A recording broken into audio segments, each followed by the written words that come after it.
In his final weeks in office, this is how President Barack Obama summed up the impact of Russian hacking on the 2016 election. This was not some elaborate, complicated espionage scheme. They hacked into Democratic Party emails, and then it just took off. And boy, did it take off. WikiLeaks posted more than 2,000 additional emails from Hillary Clinton's campaign chair, John Podesta. Donald Trump tonight seizing on a controversy brewing for Democrats after thousands of leaked emails. The DNC's secret plot to derail Bernie Sanders' campaign. DNC employees have plotted in many ways to undercut and undermine Senator Sanders. The continued email dump has also sparked more accusations of Russian government involvement in the U.S. presidential election. In early January 2017, US intelligence agencies released their report into Russia's activities, stating Putin ordered an influence campaign aimed at the US election to undermine public faith in democracy, to harm Clinton's electability and potential presidency, and concluded Russia had a clear preference for Trump. But President-elect Trump wasn't buying it.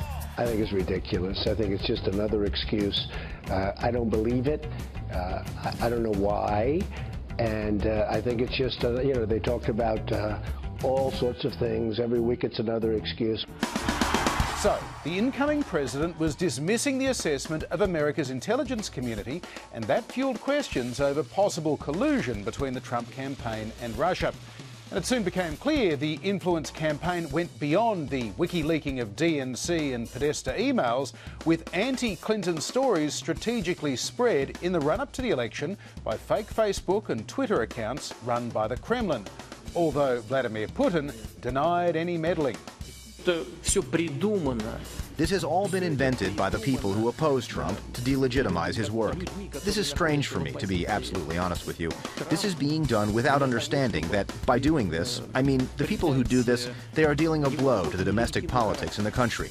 It means that they don't respect the voters who voted for him. So, Putin says Trump's opponents in America are doing what US intelligence says Russia set out to do, damage democracy. And Donald Trump agrees with him, tweeting this week, if it was the goal of Russia to create discord, disruption and chaos within the US, then with all of the committee hearings, investigations and party hatred, they have succeeded beyond their wildest dreams. They are laughing their asses off in Moscow. Get smart, America. The Mueller indictments against 13 Russians announced last weekend made even more detailed allegations about the Russian influence and persuasion operation run by the St. Petersburg-based Internet Research Agency. The operation, beginning as early as 2014, primarily intended to spread derogatory information about Hillary Clinton, but also denigrated Republicans Ted Cruz and Marco Rubio when they were running against Trump in the primaries. And the Russians supported first Bernie Sanders, then Donald Trump and Greens candidate Jill Stein against Clinton. And that, by the way, is Jill Stein at the same Russia Today dinner with Vladimir Putin as Mike Flynn was at. And it was more than just a troll factory pumping out online propaganda.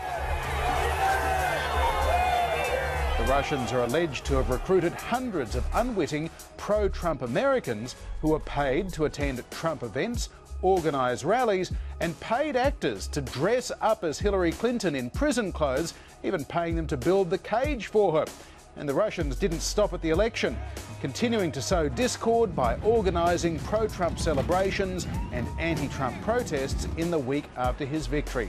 So, does Secretary of State Rex Tillerson think America is any better prepared now to protect the 2018 midterm elections from more Russian meddling?